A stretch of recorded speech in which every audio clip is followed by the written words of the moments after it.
With the 2019 Major League season getting underway this week, I think now is a good time to finalize my preseason predictions and put them out there for everyone to hear. Before we begin, let me just say that there is no way to accurately predict what the final standings will be or who will take home the awards. A lot can happen during a 162-game season. Players can get hurt or suspended. They can underachieve or overachieve. Some teams just get lucky. Others are unlucky. The best we can do is look at each team's lineup going into opening day and make the best guess we possibly can make, which I think I've done here, though I won't be surprised if I'm way off and these predictions are laughed at the end of the season. But whatever, here it goes, my 2019 Major League Season Predictions. Starting off in the AL East, home to last year's World Series champions. For the top spot, I'm picking the Yankees. Last year they won 100 games, even with one of their best hitters spending a long time on the DL, and a starting pitcher who badly underperformed. A healthy lineup, plus some helpful off-season additions will be enough for them to overtake the Red Sox this year. Boston won't be far behind though. Most of their lineup from last year is still intact, and I expect them to grab the first wild card. Second wild card will go to another AL East team, the Rays, but unlike last year, it won't be a late season surge that puts them over 90 wins. They'll be tough from start to finish this time. No change for the Blue Jays. If there's any improvement with this team, it won't show in the standings. The worst team in MLB last year will start off looking even worse, but by the end of the year, the Orioles will start looking better. However, it won't be enough to avoid another 100-loss season. The AL Central will easily retain its spot as baseball's worst division, and once again the Indians will come away with the division title, but we'll see their win total go well below 90. The Twins made some good off-season moves, and that'll make them a better team, closing the gap a little with the Indians.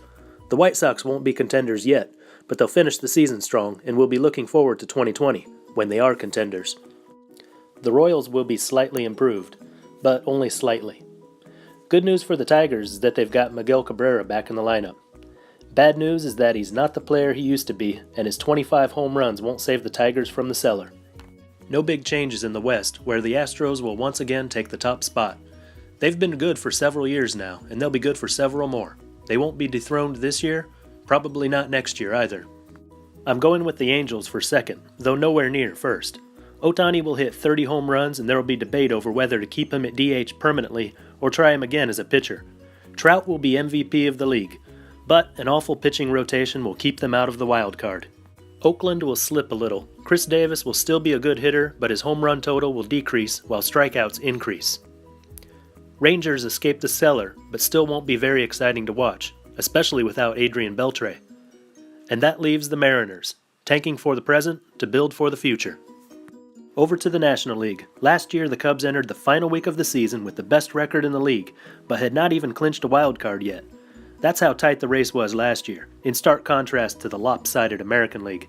Once again, there won't be any really dominant teams, so you'll have many teams fighting for a spot in the postseason. In the East, everyone is talking about Philly, but I'm going with Atlanta to repeat. Ronald Acuna Jr. will be league MVP, leading the Braves to the best record in the National League. Philly will come in second and earn the second wild card. Harper, known for having up years and down years, will have an up year.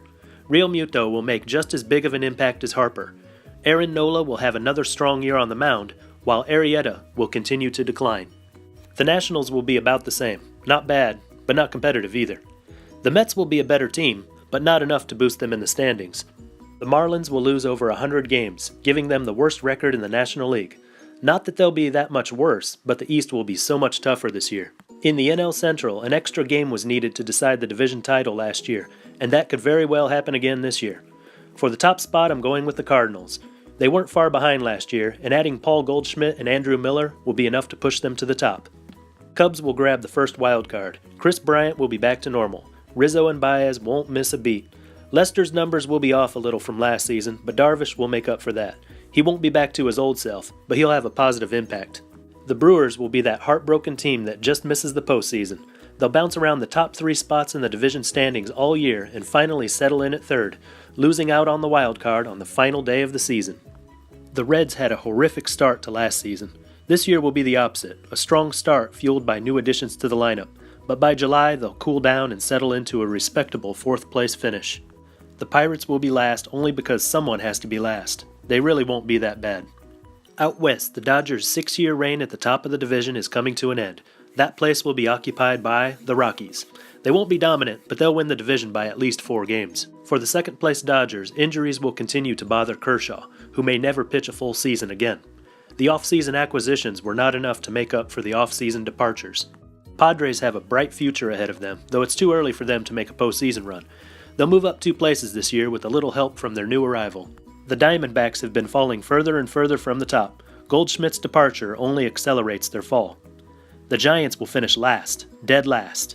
When people look back on Bochy's coaching career, they won't even mention his last season. The Yankees will win the ALCS in 6 over the Astros.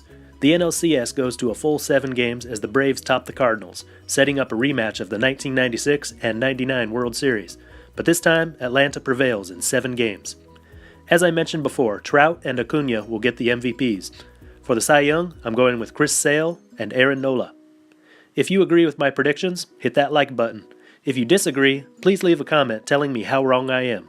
We'll see by the end of the year how accurate I was. And if you want to see more baseball videos, hit the subscribe button. This is Baseball International, and I'll see you in the next video.